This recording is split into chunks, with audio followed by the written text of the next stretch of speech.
तो आज हम सुनेंगे तेनालीराम की एक मजेदार कहानी जिसका नाम है दो हाथ न पातुला धुआं। एक दिन राजा कृष्णदेव राय अपने दरबारियों के साथ वार्ता में व्यस्त थे। वार्ता का विषय था चतुरता। सेनापति बोला, महाराज, आपके दरबार में बुद्धिमान एवं चतुर लोगों की कमी नहीं है। यदि अवसर प्राप्त हो तो यह बात सिद्ध हो सकती है, किंतु तेनालीराम किसी भी समस्या को अपनी बुद्धि और चतुराई साबित करने ही नहीं देते हैं। वे हर मामले में हस्तक्षेप करते हैं, इसलिए अन्य सदस्यों को अपनी चतुरता सिद्ध करने का अवसर ही नहीं मिलता। सेनापति की बात सुनकर महाराज सोच में डूब गए। कुछ देर सोचने के बाद एकाएक उनकी दृष्टि एक कोने में जलती धूप पर जाकर ठहर गई। उसी समय उन्हें दरबारियों की परीक्षा लेने का उपाय सूझा। वे बोले, आपको अपनी योग्यता साबित करने का अवसर जरूर दिया जाएगा।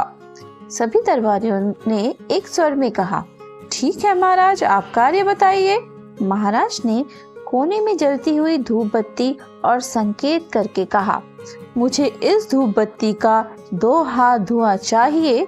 जो दरबारी यह कार्य करेगा उसे तेनालीराम से भी अधिक बुद्धिमान और चतुर समझा जाएगा।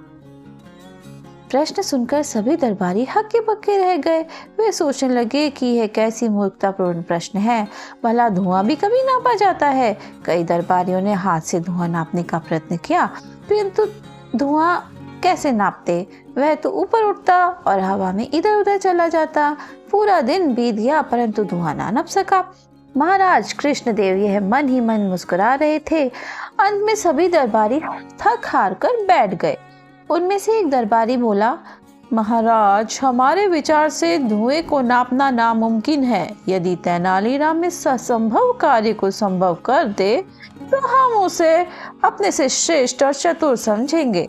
महाराज कृष्णदेव ने हर्षित चेहरे से तेनालीराम को देखते हुए पूछा, तेनालीराम, क्या तुम्हें यह चुनौती स्वीकार है? तेनालीराम विनम्र भाव से बोले, महाराज, मैं पूरा प्रयास करूंगा। तेनालीराम ने एक सेवक को अपने निकट बुलाकर उसके कान में कुछ कहा।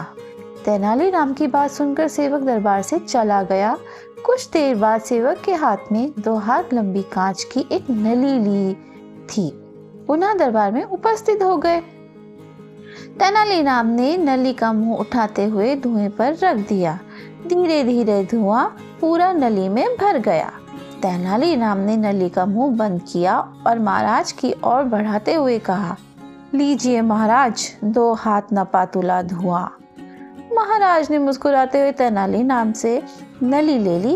यह देखकर दरबार में उपस्थित सभी सदस्यों के शर्म से सर झुक गए।